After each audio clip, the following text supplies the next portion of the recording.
Welcome, fellow anglers, to the Working Class Fishing Podcast, a place for all anglers, amateur or expert, to share their stories and learn about fishing.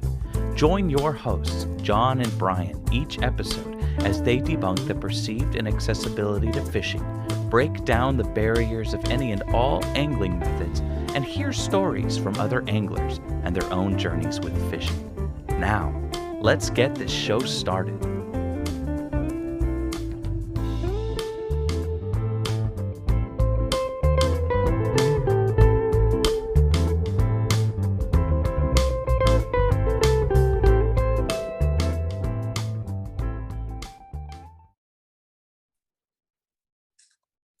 Welcome back to another episode of the Working Class Fishing Podcast. I'm one of your hosts, Brian, and here is John Morris Esquire, the 14th tonight with your sponsors.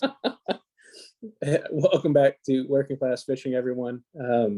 This episode is brought to you by CD Fishing USA, 317 Fawns, Angry Rooster Fly Company, Anadromous Fly Company, and Lid Rig. Go check them out. They got a lot of cool stuff going on. They can really get you started in whatever you want to get started in. Awesome. Thanks, John. And yeah, definitely go check out those sponsors and make sure that you let them know that we sent you. So tonight we have the distinct pleasure of having somebody that's local to myself. Once again, hey, another local person. She runs her own bait company, tackle and bait cure company. So this is something that's a little bit different for a lot of folks out there that maybe don't use bait cures or scents or things like that in their fishing. We have very specific types of cures out here in the Pacific Northwest, but we have Deborah McQueen. She is the owner of Mr. Shur Cure and Nauti-Tackle, and we're going to get into Nauti-Tackle and what all that's about. But Deborah, she's going to talk all about her company tonight. So Deborah, thank you so much for taking the time to come on the show with us. Well, thank you so much for having me. I appreciate the opportunity. Thank you so much. Absolutely. And you're back from Florida. You dodged all of this polar vortex, even though you said it was kind of tore up weather-wise, but you were able to dodge the all the nastiness. And so you're back. I was very lucky. I am super lucky to have family in great places, Florida, right? Well, that's a destination both John and I want to go to. We have some fantastic friends down there, not only for the saltwater fishing, but also the freshwater, especially peacock bass and all the other aquarium fish that have went feral down there. They just look like a lot of fun to catch. Yeah, that's an area I am looking to do a lot more fishing in, and I have a couple of products that I've been working on for that area as well. Oh man. Oh, that's really cool. Yeah. Definitely. So we're here tonight. We're talking about Mr. Shur Cure, and before the show we were talking about, kind of the history and everything else. And you want to give everybody a rundown of the history of Mr. Shur Cure and how you came into owning Mr. Shur Cure. Sure. Sure. Cure. I was very fortunate to meet Bud Mackey, the creator of Shur Cure. He is from the Tillamook area, and he created Mr. Shur Cure as his second cure. So he created another cure and sold that company, and then he created this one. And through a connection in the boating industry, I hooked up with Bud, and it was a natural fit. And I started selling the cure in my boat dealership, and then eventually purchased it. And I love it because it is quick and easy, and it works. And that's the beauty. Easy, and it catches fish. So I fell in love with it right away. No, that's super cool. Go ahead, John. I was going to say that's what you want. Yeah. You want something that catches fish. Oh, yeah, ultimately. And it's nice that, it definitely catches fish, but it's also easy to use, and it's not something that takes days and days. It's the phrase quick and easy. That's really what it is. Yeah. So I don't know Brian was talking about people that didn't know anything about cures. That's me. I don't know anything about cures. I live in Texas, and I'm originally from like the Southeast before this, so I have no idea what a bait cure even is. Well, a bait cure allows you to take a product like salmon roe or shrimp and cure it and preserve it so that you can catch the fish today, cure it, and either fish with at least my cure, fish with the eggs tomorrow, or fish, use them to fish in 6 months or a year. And so, all of us know that old phrase about relatives are like fish, 7 days and they're rotten, And so you kind of want to cure the bait so that when you're ready, it's ready. And that's the beauty of it. So, okay, this is all coming together now. Brian, that's why your fridge has all that red shit on it. Yeah. Okay. Yeah. Yep. Exactly.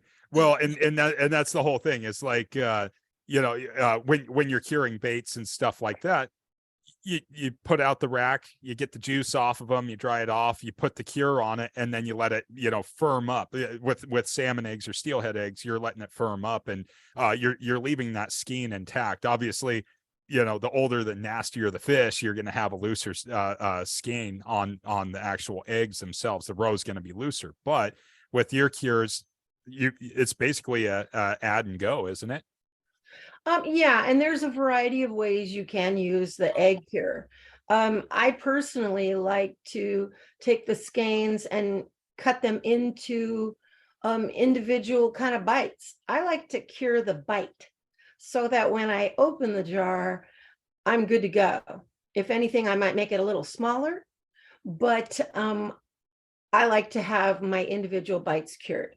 However, a lot of guys like to kind of butterfly the skein, open it up, cure it, and then they'll take their individual pieces, whether it's a small piece for steelhead or trout or a large chunk for salmon. I've got buddies who use cured eggs for sturgeon. I've even tried them on cured salmon, eggs or roe on walleye and bass, and believe it or not, it works. And so yeah, whether they're loose eggs for the folks in Michigan who like individual eggs, or the West Coast where we like little chunks, it works either way. So sand shrimp, y'all were talking about this before.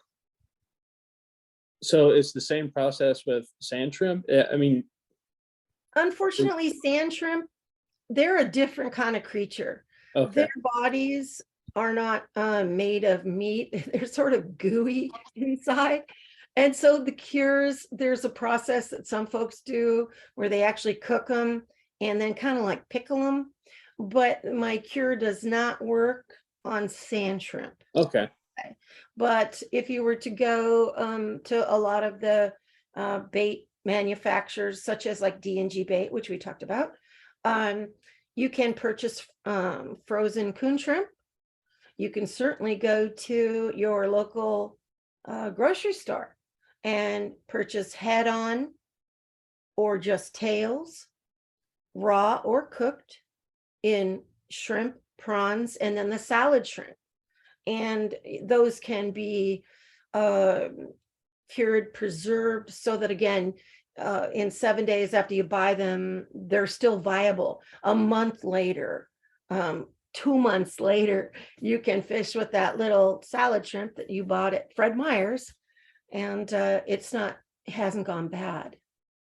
I really like that whole set it and forget it aspect, of it. That does sound very easy to use. Like, even for someone that I feel like I could now, cure some of my own bait, in this little 3.5 minute bit right here. That's incredibly user friendly, and I can appreciate that. So now I'm gonna pick some up, Deborah. I'm gonna pick some up, and I'm gonna drop it I'm gonna see if it works on crappie. And you said it works on bass, so I'm gonna go see if I can go catch some largemouth. Yeah, it's, and the scent of the eggs, you can pinch them and rub them on the lure. You could use them certainly for trout. I mean, you go to a pond that's been stocked with trout, and you have sometimes when you're curing eggs, you get a few loose eggs that fall to the bottom of the bowl or whatever. Save those, and you can use single eggs for steelhead or trout, any of that. And again, you don't have to be in a hurry because they are preserved, not only cured, but preserved for you. I was just thinking about it, John, when we were talking about, and Deborah, you were talking about using the eggs for walleye and bass and stuff like that. I was just thinking about the shrimp, the cure for the shrimp and the cured shrimp working really good for catfish. I bet it does. I haven't tried that, but you certainly could. Yeah. A lot of people will mix and match their baits.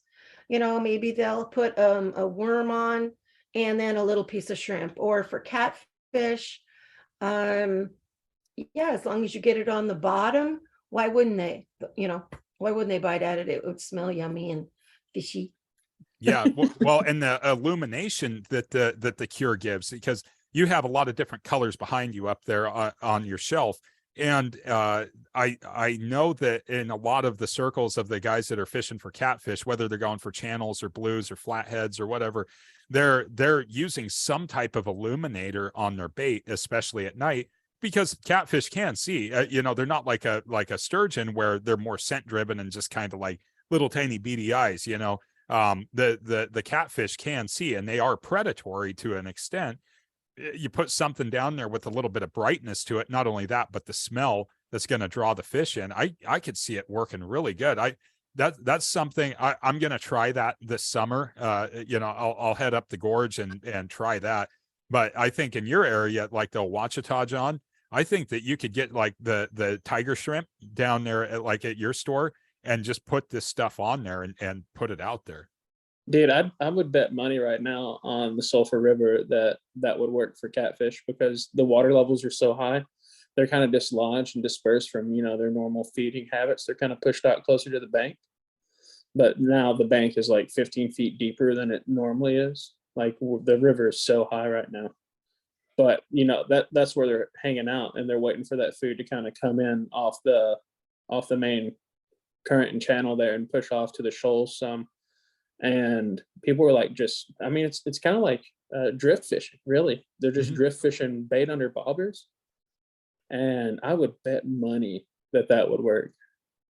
So Deborah, Yeah, I think surf perch fishermen. Yeah. I think depending upon the style of fishing you do and where you fish, the product that you fish with, if it's eggs, I've cured not just salmon and steelhead roe, but I have cured shad roe and use that for sturgeon, again, because I'm looking to preserve it. I want to fish, catch today, fish tomorrow, and the different colors. I honestly think you could cure your pieces of clams. I've got a product coming out in February for the Sportsman Show for kokanee. I've got a product for halibut and sturgeon coming out specifically for those. So I think it's endless. You just have to get creative and try and experiment. I'm getting really excited when you start talking about lingcod and halibut, because we got a calm day about 3 weeks ago. We were able to go out. You were in Florida, but we did get a calm day. And we went out. The bar was closed in the morning. We went out to Tillamook and we went out there and we were thumping fish on cut chunks of herring put on our dropper rigs. I want to try it, because we do the brine, we'll cure herring every once in a while. More times than not, I'm not going to say anything anymore because I don't want to tell people certain things. But anyways, your cure, the cure is something that people can use. Yes. And so like what you're talking about for halibut, you get some color, you get a bite stimulant, and you get a piece of herring, whether it's a full herring or sardine or whatever, chunks.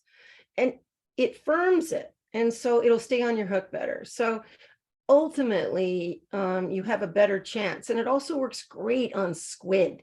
So if you run to the store and get squid, whether you use a piece or a whole squid, it works great on that as well.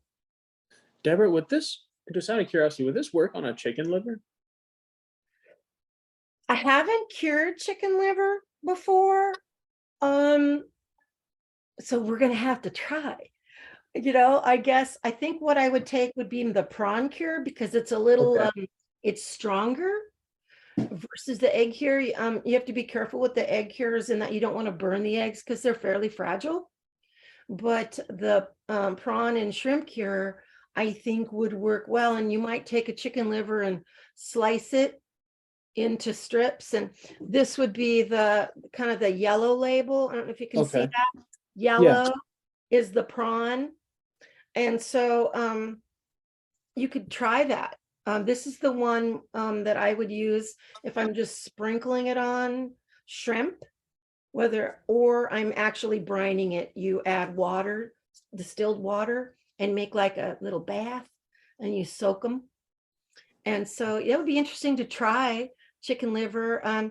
We've got a product coming out for crab bait, which will do like actual chicken, like chicken legs, chicken backs, that will add a little bit of yumminess to that as well. So I got a lot of really cool stuff coming out for February.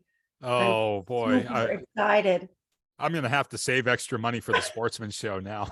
It's Come see me. Oh yeah. Yeah. Well, you know how wacky it gets with people and their egg cures and their bait cures and all that kind of stuff. Like people get crazy about it. Like when I was a kid, basically unproprietarily saying it was borax, CNH sugar, brown sugar, and that Jello. was Jello, and red Jello to cure eggs, and it worked. Yeah. It caught fish, but there's been a lot of things that go into cures, but in general, without giving up any proprietariness, what are kind of those different chemical elements that go into a cure, not your cure, but a cure? Right. What are you looking for?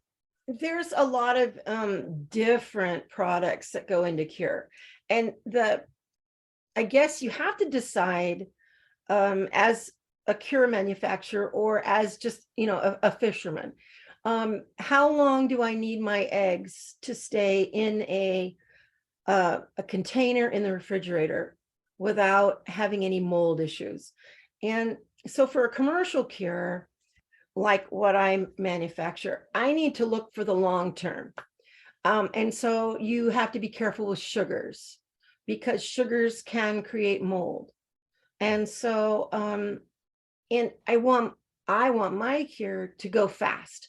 I want this cure to, when you get off the river, you get home, you're tired, you got to clean out the boat, and you got to deal with your eggs. Every 12 hours that you leave your eggs uncured, the bacteria doubles. So you need to kind of get them cured as quick as you can, so that you just don't have any mold issues down the road. So I want you to be able to walk into the house, and it'd be great if your partner, your wife, your friend, whoever could cure the eggs for you, because gals, do a little curing in the kitchen, it's all good. But I want you to be able to cure them. And in under 2 hours, I want you to be done. By the time you're done washing the boat, your eggs are done. You put them in a jar, a bag, whatever, and you fish tomorrow morning again with the eggs you just caught. I like this cure again because it doesn't take 1 day, 2 days. It doesn't take forever. It's quick, and you can be frugal with it. More is not better. Put just enough on, and your bottle will last, and your eggs will cure beautiful, and they'll look like beautiful little gummy bears. I mean, not that you'd want to eat them, but if your dog accidentally does, and all that's going to happen is your dog's going to poop pink, for a day. but it won't hurt them. I have no chemical, nothing in the cure that's going to hurt anyone. You get it under your fingernails and you're eating your sandwich and you eat a couple little eggs. Don't stress. It won't make you sick. But the beauty is just quick, easy, works. Yeah. So I've got to ask now, as someone that's so into the the fishing industry, what got you into fishing? I was super, super lucky to grow up in a family that we were camping and fishing and hunting, and we were outdoor kids. And my parents moved us out to Scappoose when I was kind of preteen, and they bought a marina and Brown's Landing in Scappoose.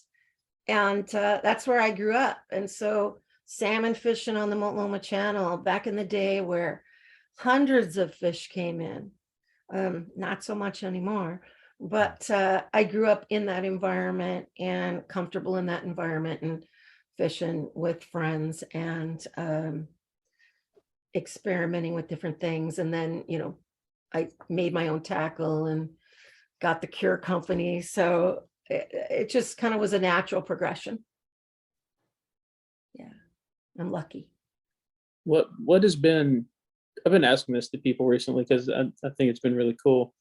What have been some really memorable catches that you've had? Oh, goodness. Well, I got in trouble for telling this story at a ODFW meeting. I was 8 years old. Okay, I was 8 years old, and you're going to laugh because I could not believe someone turned me into the state police. So I'm 8 years old, and I'm not a young woman. I'm, older. At least 25. Yeah, 2 times. I'm working on my 3rd time around on that. And so I caught a fish out of my grandfather's little 14-foot sea swirl P14. You guys probably too young to even know what that is. I know exactly what it is. You do with the fiberglass. My dad had one. Windshield. Yep. Okay, and the 25 horse Johnson that was like massive, Yeah. I think we had this much water line. I bet you we had less than 6 inches. That boat was so loaded. We're in Garibaldi, out in the bay there, and I caught my first salmon. And what got me in trouble with the state police is when I told the story, I caught a hen and I had eggs. And I was so tickled. Back then, it wasn't illegal to sell your eggs. And the marina gave me like $11 for these 2 huge skeins, And I think I remember that distinctively. I was with my grandfather and my father, and like burned into my brain. And growing up in that environment and, selling boats and motors and fishing boats and all the gear and everything, kind of shaped who I am. So that's one. And I think one of the best ones was when I was fishing down in, again, Tillamook Bay with Bob Toman years and years ago. And I brought one of my Nauti-Tackle spinners, and it was a chartreuse blade with a brass back with the green mermaid on it. And I caught a 40-pounder. And yeah. And Bob was like, hey, what did you catch? What are you doing? Because I used my own. And he kept the lure. Of course Bob did. He taught me a lot. I was very fortunate to fish with Bob. And I learned a lot about steelhead, drift fishing, and so forth. So he was a good guy. Yeah. Bob's name doesn't come up a whole lot anymore, but I have so many issues of Salmon Trout Steelheader and Salmon and Steelhead Journal where the folks that were out there and fishing Northwest Oregon, they all knew Bob. That was the thing. I mean, yeah, he was legend. a legend. And, he was one of the, and I don't want to offend anyone or anything, but in the circle of people that I knew, he was one of the real memorable, longest fishing guide, 60 plus years fishing. And he was kind of a gruff guy sometimes, but he was sweet and super professional and taught me an awful lot. So I have nothing but good memories. Yeah. What an absolute unit of was it a fall salmon? This was, and I got to think, yes, we were fall down at the coast. Okay. Yes. Yeah. And I connected up with Bob through Dave Ing, who we talked about earlier. Yeah. And when Dave worked at STS, and I did a lot of advertising, my boat dealership did a lot of advertising. And so Dave hooked us up, and and so we would drift eggs, and I gave Bob a lot of cure. But I know that he, with like a lot of guides, they mix and match. They might take Shur Cure as a base, but then they add a little of their own magic. And I think that's lovely. It's great. I have no problem. Just, use my cure as part of it. Yeah. Knock yourself out. But yeah, it's been a beautiful ride, fun so far in my my career and my little business. It's been super fun. So do you still have anything to do with Brown's Landing, the marina, or No, I sold the boat dealership in 2009, and I opened a little sporting goods store in Scappoose. The dealership lasted a few years, and the folks, unfortunately, like a lot of small businesses, you have an 80% failure rate, and unfortunately they fell into that 80%, and the property sold and the marina sold and all of that. And so it was heartbreaking to let it all go, but it was also nice not to have to work 14 hours a day, 7 days a week. And my little tackle shop was fun. I did that for 6-7 years. And then now I'm focusing primarily on the 2 product lines I have. Yeah.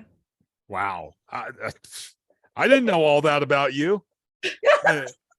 I didn't know you were hanging out with, Bob Tome and Dave Ing, all these other people. You want to drop any other famous names? How about Buzz? No, there's tons of great fishing guides out there. And what I'm really excited about now is the new, I shouldn't say new, but the generation, I would say, fellas and gals that are in their early 30s that are just coming on in their real social media savvy, which I'm working on getting more savvy. But I love watching the process of their creating their own name and creating the mystique that they have, and learning and just watching the whole thing. So Facebook gives you the opportunity to watch, same with like TikTok and things like that. There's a lot of great future fishermen, in the works right now. So it's lovely. Very cool. Yeah. I think so.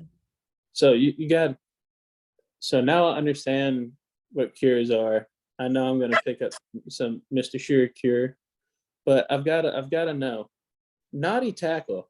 All right. Oh. How did that come about? And I mean, it's just awesome. Well, I started making just tackle for myself. And as with all of my great ideas, 1 or 2 martinis always followed, or I shouldn't say the ideas followed the martinis. Some buddies of mine, we were sitting and, drawing out, designing boats on bar napkins, and we were talking about tackle, and they're like, you should make your tackle and sell it. But I was like, yeah, but everyone makes spinners. How do you differentiate yourself from everybody else? You can make a really good quality product, which is important to me. well, what are you going to do? So we were joking, and, so, I drew a mermaid. I actually drew her, and we thought, well, let's do a mermaid on the blades and on the spinner blades. So I still have my original drawing on paper and pencil, and you die of laughter because she was, fairly well endowed, with her mermaid chest. No shells, they're just right out there. And I showed the drawing to my buddies, and they were like, no, not big enough. So then I increased, like an eighth of an inch. No, not big enough. So the drawing, you can see my erasures on her breasts, and it looks like the ring of a tree. When you cut a tree and you see the growth, you can totally see, they just go expanded, bigger, bigger, bigger. And so we finally decided on the appropriate size for her chest and her waist and everything else. And I think the one thing you'll notice about that drawing is she has no face. I ask people all the time, what do you not see, and that's a face. Mm-hmm. And I figured if you got a body like that, you don't need a face. So anyway, so we started, or I started building the tackle, and I have the blades made for me. The mermaid is silk screened on, and then there's a clear coat on the top because I want it to last. And I'm careful with the paints, and I use, quality beads, quality stainless for the wire. We also, or I say we, I'm just so used to saying that. I also tie up leaders, like kokanee or walleye. And I have great fun, making the tackle. It works, of course. Years ago, you'd have a blade with just a dot in the middle, maybe a pearl blade with a red dot. Well, put a mermaid, and basically she's the red dot. And so I didn't reinvent the wheel at all. This is good spinners that are well balanced. I use good quality hooks, good quality materials. It just gives you that little extra luck. Mermaids have a legend about them, and they are the keeper of the fishes. And yeah, so it's fun. And I think I said earlier, it's like making jewelry you fish with. And I love it. It's just fun. The t-shirts and everything else are fun too, but making the tackle is, kind of my deal. Like jewelry you fish with. That is like jewelry you fish with, yeah. That is one of the funnest phrases I think I've ever heard. Well, you get to bead, and you get to do, the stuff, and put a hoochie on it, and yeah, it's all good. Yeah. So this was like the old classic here. Yes. Yeah. So when Deborah was talking about the dot, a lot of guys that fish out like the Columbia River and all that, they'd put a red dot, and this one's hand drawn on there. This one's not professional, but it works. Sure. Fish like round stuff. Yeah. To quote Randy Bonner, there you go, Randy. Things on her. Yeah. So now, as far as like getting your stuff out there and everything else, you said that you're fairly new to social media, but we found you no problem. I'm getting it. I'm learning, and so like I was so tickled with myself when I put up a TikTok video, and I put music to my little thing, and I picked some fun music, but I'm growing with that. Shur Cure is in a variety of stores. I'm really looking to expand. So anyone out there listening, if you have a tackle shop that is in your area that doesn't have my cure, gosh, get on the phone, let me know. It's hard to manufacture it, package it, market it, deliver it. And so as a one-woman show, I'm the first one to admit there's not enough time. I don't have enough time, and I'm on the brink of going from small to medium size, and until I like triple my sales, I really can't make that leap, as far as hiring folks and things like that. So I'm still sort of stuck, doing it myself, and maybe stuck isn't the right word, but I'm a little possessive with it too, because I want it just the way I want it. And so I haven't trusted anybody to get, to put the labels on straight on the bottles yet.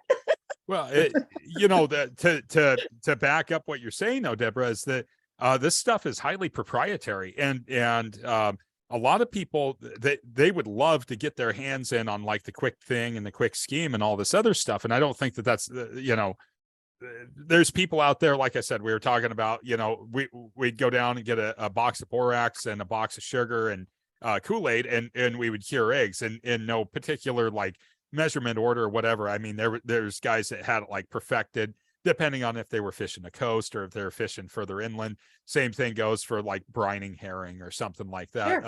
Sure. There was all of that kind of stuff, but it's understandable to say like you have your particular ways that you do this, but you said something that's really important. You're packing all this stuff yourself. This is all you 100%. Yeah. So the success or the failure, that's all on me. And so I take great pride. And when you think about whether it's tackle or cure or any fishing product, you got a guy who has 2 days off a week, and maybe he gets to fish 6-7 times a year, maybe, depending upon his work schedule and his family life. You have a great responsibility as an egg cure or a tackle manufacturer, because if you send someone out there and your stuff is, baloney, you are taking his time, and if he doesn't catch any fish, I take that responsibility to heart, because I gotta send him out there with the best stuff that I can make. That's not a bunch of hoo-ha. There's a lot of, smoke and mirrors in fishing, and there's a lot of things that sound like they're fantastic, but they either don't work or, they're just not well thought out, but it'll grab the attention because of the marketing. So I take great pride in that. And you have to, particularly when I had my tackle shop. People would come in and they'd say, oh my God, I haven't caught a salmon in 5 years, and I caught it on blah, blah, blah. And I'd be like, oh my God, how lovely. I mean, that is wonderful. So I'm gushing. I'm sorry. No, it's fine. I get all excited. No, that is amazing. Like Brian kind of mentioned earlier, I used to make soft plastics, and I took the utmost pride in that. There's a lot of QA QC that goes on when you're a one person show, but Sure.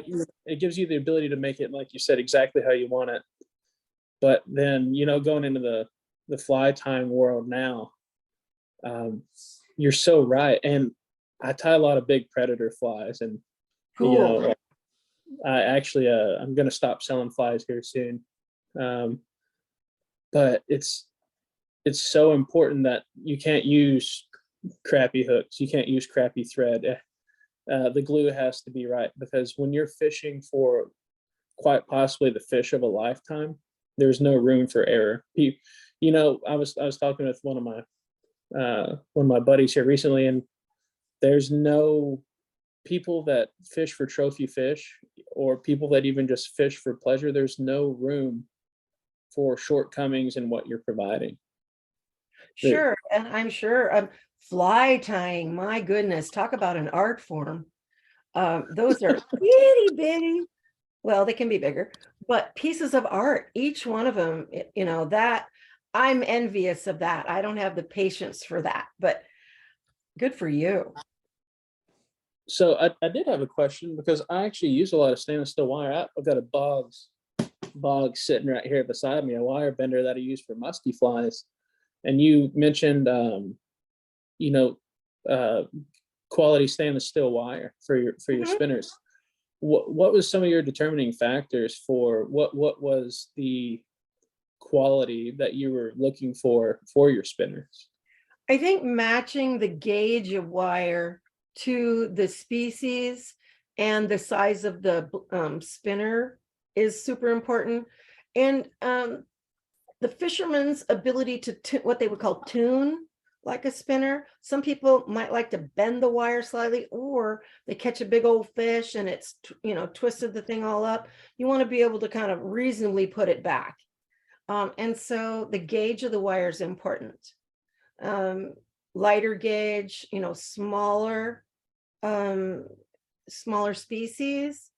And so just again, matching that and making sure that your spinner is weighted properly, that you have the right length of wire for the action of that particular spinner. You might need a 2-inch, gap up top, or you might want your eye right down on top of that spinner blade based upon the action and the species you're looking for. If that makes sense. Yeah, it does. What was it that Kelly said? Was it 12? No, it's more than 12 blade rotations. I believe it was 12 blade rotations per second. I wish I would have wrote it down. That was for a casting spinner, so like a Blue Fox or a Meps or something like that. I make spinners myself. I don't sell them. I just make them. I got a wire former and all that, just because it's fun. I love it. I can make it whatever color. Yeah. And I'll do mono spinners like on prawn rigs or stuff like that and everything else. But yeah, that wire gauge is really critical. One of the things I haven't done yet was, like, I was showing you those 4.0 Thais with that blood dot on it. It's a pretty significant blade. I haven't done the extended shaft spinners yet, and that's something I've wanted to do. What gauges do you? I mean, if you want to tell, what gauges do you use for those longer shafts? For a blade, for a spinner that has, I'm going to say is 6.5, 7 inches long. This is kind of more of the classic, where you're using a thumper number 7 blade or number 6. I use 50 thousandths, and so or 55. That works really well. And depending upon, when you're laying out your spinner, you want your eyes level. You don't want one eye twisted and one eye this way. You want your eyes flat. You want to make sure that you're, using a quality bead underneath your clevis, the right size clevis for the blade, and making sure that the blade comes down, to the proper spot on your hook.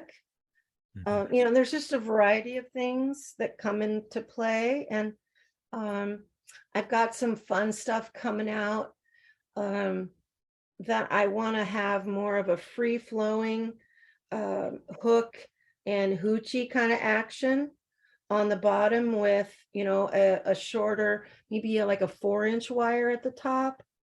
That gives you the ability to kind of mix and match what you have below for your hoochie and hooks. But I'm going to try, I've had some good luck with having things, it looks so much more natural when it's going through the water, and you have, it's not all stiff, if that makes sense. Yeah. That's something that we always talk about. And, with the stinger hook that you're talking about, it really, and especially with spring Chinook, they like the short strike in the river. They love the short strike. And so one of the things that we've done is we've went to a triple hook setup where it's legal. We'll run a 3-hook mooching rig, especially in the channel. That's something, because it just seems like, you'll early season, let's say end of March into April, you'll be just bouncing cannonball down there. You're pulling that triangle and that herring and everything, and you'll knock one in the head and it pisses us off and it goes wham like that. Well, we stick it on that trailer. That's 90% of the time it's stuck on that trailer. And a lot of Right. guys, they'll only run the 2-hook, and that fish will rip that herring straight off there. We stick them on those, but having that trailing hoochie, especially on when the fish start to suspend a little bit later in the season, man, Right. that's going to be a hot spinner. Sure. And mooching rigs, that is a whole nother kettle of fish. And I've when I had my tackle shop, I tied up a lot of rigs for guides, or as people, I would just say, bring me your hooks, bring me your line, and tell me what you want, and I'll tie it up. As people get older, sometimes that fine work with your fingers is a little tougher, depending upon what you did for a living. But yeah, the 3-hook, a slider, and I have blue Gamakatsus, and then my trailer's red. And I'm telling you, these are wicked looking. And the hooks just fit right into the herring, and they blend in because they're blue. Yeah, I love them. Yeah, it's fabulous. Yeah, mine don't look that cool, but maybe I'll have to go buy the. I'm just spooling one off here. Oh, shameless plug for fishing. Yeah. Oh, good. Yeah. Shameless I'll have plug to for check Dave. out your stuff. Well, it's probably not as nice as yours. Oh, no. I'm sure they are. Again, I didn't invent anything. It's not rocket science. So for our East Coast friends, Nice. I should not blur this out, but it's kind of blurring. That is what we're talking about. That's a mooching rig. So this one we were using for bottom fishing. So I got a 6-aught up here and a 5-aught down here. That's not your typical salmon sizes, but that's what you're looking at there. And you basically rig your herring through this, and then you run this outside of the herring, and this is your standard trailer hook, and that's kind of pulled straight. I'll try to hold it. That's pulled straight. The fish comes up, the herring's spinning on this, and it's kind of making a really sharp. The fish comes up, and if you get both of them, that's great. But usually they grab that stinger. That's what we're talking about for people that don't know what a mooching rig is. So it's like a line through bait, but for live fish. Exactly. Or at least dead fish in our case. Dead fish now. What was live fish at some point, but yeah. Right. So, but that's really smart. That's really smart. And what kind of knot? I'm sorry, I don't know any of this stuff. I don't. I'm a dainty fly fisherman. Well, the YouTube is a wonderful, wonderful thing, and I tie a million egg loops. And whether I'm using an egg loop or not, for the bait, it's a good solid tie. Egg loop offers you a way to pull out a little bit of line so that when you put your bait on, you can kind of lasso it, and it'll help stay on. But there's a ton of the Palomar knots. There's a ton of great knots depending upon the hook you're using, like a circle hook versus an octopus hook. There's a lot of knots that will help those hooks run and help you hook up better based upon the knot and the hook, the position of the eye, that kind of thing. And so fortunately with YouTube out there, my goodness, it's a wealth of information. And your local tackle shop, usually the guys behind the counter are happy to help too. So, wow. Well, I really want to try a lot of the stuff you guys have going on out there and see if I can apply it here in the South just for our species here, because I think it would work. You take one of these blueback herring or one of these shad that we have in our rivers, and I'm sure I could put a mooching rig with like a 1-aught and maybe like a size 1 or a size 2 hook under it, and I bet that would lace fish. And do you use shiners and so forth down there? Yeah. Okay. I should get you some of the prawn cure and try it on shiners. Now they're going to be dead, of course. Yeah. Because you're going to kill them curing them. But we can't use live bait here, at all. But I know you all can if you. But sometimes just having available bait in your refrigerator is a wonderful thing, because you don't want to have to run to the store. But I think you could enhance the fishability of the shiner and basically brighten up the color, like with blue or green, and make those scales, shine. And then it's going to last longer in your refrigerator. And because you're cured it, they're going to be a little stiffer. And so the hook is going to stick in them and stay. They're not going to just fall apart. And so that's possible to try. If you use pieces of larger fish and slice them into like a little tiny fillet, like a little piece of cut bait. Yeah, you could use the cure on that. And again, it's toughening it up so that it'll stay on your hook. And again, the little bite enhancers that go into the cure that make them want to strike at it because of the smell. I think that would transfer into that as well. I haven't thrown a conventional rod and God knows how long, other than I was throwing a little spinner that my buddy in New York made me. But I really want to go catfishing now. I want to go catfishing, and I want to go fish for some stripers and just buffalo and whatever else wants to eat some of this cure. Exactly. Anything that you use shrimp or clams on, totally you can use the prawn cure to cure them up. And there's and I've lost it. I've been trying to think of the name of the fish in Florida that I know. I've got a guy in Florida I'm working with who's trying, but they're a striped fish, kind of vertical stripes, and it's something head. And I apologize. Sheep's head. Yes. And I know that the cure, and I sent this gentleman some, and I know that is going to increase his sheep's head catch, or at least make keeping the bait available in his refrigerator easier, and having a viable bait versus having to go buy it fresh every time. Yeah, and I'll let you know how it goes. No, I'm keen to know. Because goggle eye is such a really, really expensive bait. It's so expensive. I've got some buddies that they live in Florida and they fish there, and they're like, goggle eye is so expensive, dude.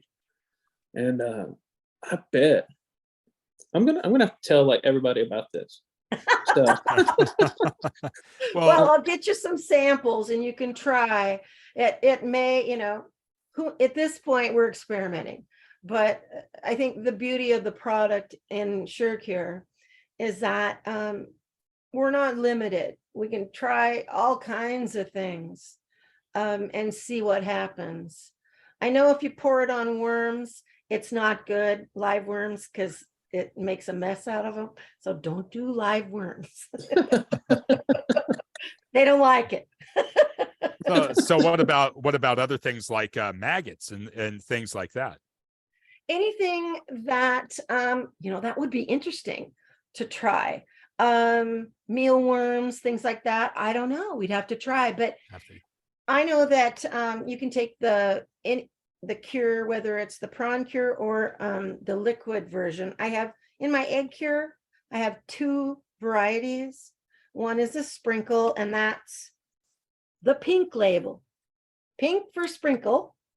And then if you want to make a brine, like you're going to cure 10, 20, 50, 100 pounds, you want to use the orange label, because you take the product and add distilled water to it and make like a little bath. And then you throw your eggs in, particularly loose eggs for the folks in Michigan, in the Great Lakes area. Then you just scoop your loose eggs out of it, take the brine and throw it in the refrigerator, use it again. And when you're done with it, you got all that yummy egg fat and all the yumminess in there. Put your herring in it for salmon fishing, put your squid, put anything, use it as a bait scent, because you're going to have this juice that has all the good stuff in it, plus the egg fat and little bits of egg. It's fabulous. Save the brine. But what was I going to say? Yeah, you can experiment and try just about anything. Kokanee. Yeah, the corn. I was, when you mentioned that, I was like, man, curing corn. I have a product coming out for kokanee. Yeah. For kokanee corn, and you just basically get your can of corn dump it in a zip, and you'd put about 4 ounces of this product in, smush it around, and fish the next day, and it'll color it.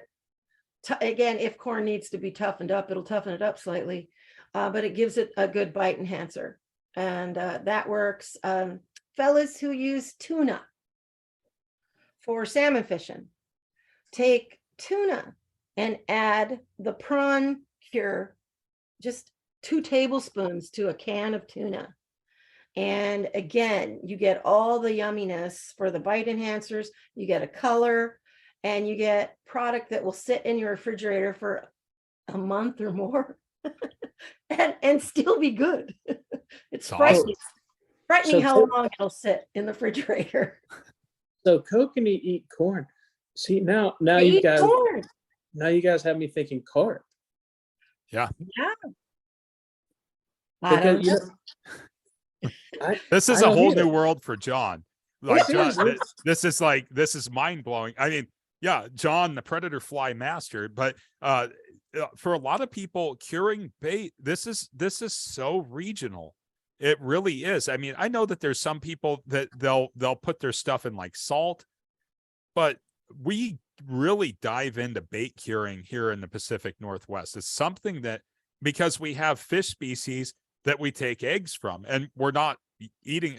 I'm sure some people eat them for caviar, but when we cut open a hen, it's like red gold. It's bait. You catch a hen salmon or steelhead, that's like, oh, I just saved myself like $45-50 hooking this fish, because then that you don't have to go up to the the tribal gill netters up the gorge to go buy it, or down to the fish market if they have eggs. You don't have to go there and pay like $5-10 a pound for eggs. You got them. And so like our bait curing thing's huge. When we go down in March to go fish for herring off the rocks, that's bait. In May and June when we're going after shad, that's bait. So we go out and we still catch our own bait, but having this bait curing thing, this is very specific to us. Everybody else just kind of sticks to just running it raw or bare, but curing it, what a big impact that makes. We know that from trolling. That's one of the biggest things. Sure. And the nice thing about curing your own eggs, and there's some experimenting, or curing your own bait in general, there's some experimenting that you can do, and you can try different things. Maybe once your eggs are cured with Shur Cure, because we use low to no sodium sulfite, it's a great base. So if you want to add more sodium sulfite, you want to add more dye, you want to add a sugar product or whatever you want, you're going to get a good cured egg with Shur Cure. Then you can make kind of customize your own any way you want on top of it, and you don't have to worry about overdoing like the sodium sulfite, because again, ours has low to no measurable amount in there. And so it's a great place to start. And there truly is. And you guys manufacture your own spinners or your own flies. The pride you feel when you catch a fish on something that you made, that you did. And I think that's the beauty of curing your own baits, because you can look at it, and it's a great way to get your wife involved, your girlfriend involved. She could she could become the queen of cure. And her man will be like, man, my girl, she makes the best cured eggs. And you may not go fishing, but you can certainly have an impact on his ability to catch fish. Well, my wife would be out there fishing. She's like, I cured these. You go get your own bait. My daughter's the same way. They both like doing that kind of stuff. They're like, hey, this is kind of cool. It's just all a part of that, though, making your own lure and customizing it. It's just like with your your spinner blades, with the mermaid, everything else. Mm-hmm. It's all customizable. It's super cool, though. Deborah, we're coming up on our hour. It's flown by. Wow. That went so fast. It's flown by. Before we pull the plug on everything, though, where can people buy your product and get in contact with you? I have a website, which is Shur or MR for Mr. Shur, SHUR Cure.com. We're on Facebook. We have Cure at a variety of stores on the website. It lists them all. My goal is to get more this year, 2023. It was to get 23 new stores. So help me out with that, people. But yeah, and if you can't find, you know, you can give me a buzz at 503-442-1000.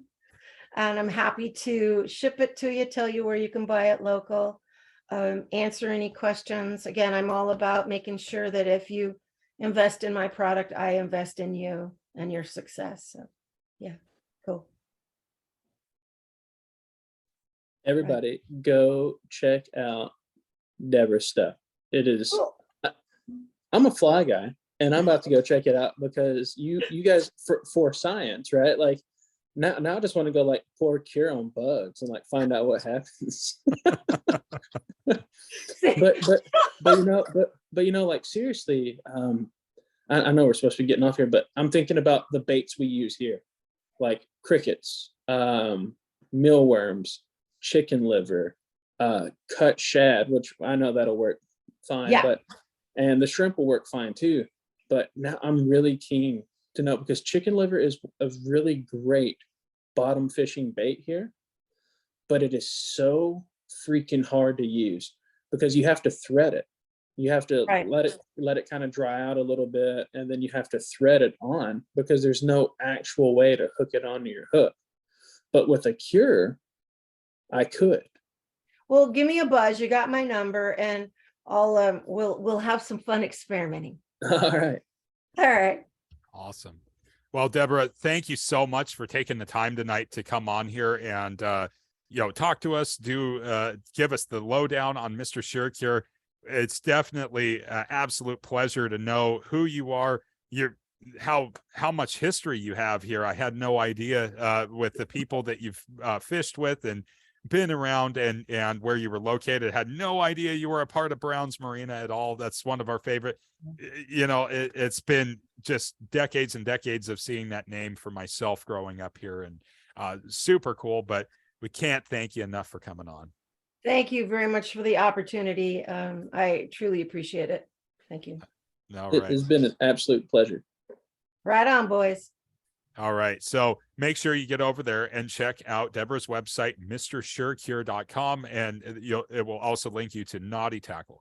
Now, if you are still having a difficult time finding Deborah, you can always reach out to us, and you can find us on Instagram at Working Class Fishing Podcast, YouTube under Working Class Fishing Podcast, Instagram under WC Fish, and then you can also find us on all major listening platforms worldwide. And if you still can't get a hold of us after that, feel free to shoot us an email at workingclassfish@gmail.com.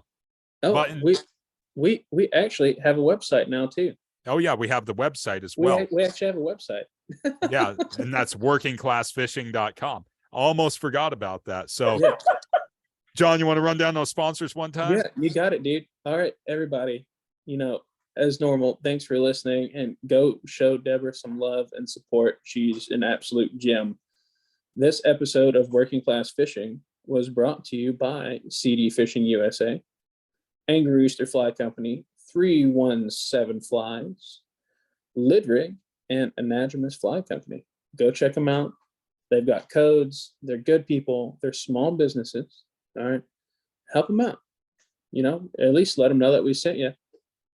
And just thanks so much for the continued support. We hit, I think, our highest in the charts today, and that was awesome seeing that. And that's from your support and all your listenership. So just it means a lot to us that you guys are listening, and not just for us, but it's awesome that you guys are hearing all these guests and reaching out to them. So just please keep doing that and keep building the fishing community and keeping it positive and being badasses. So thanks. Awesome. So with all that being said, thank you everybody for listening. As John said, you guys are pushing us through the roof, and we can't thank you enough. So until next time, Thank you so much for listening. I hope everybody has a wonderful day. Bye-bye.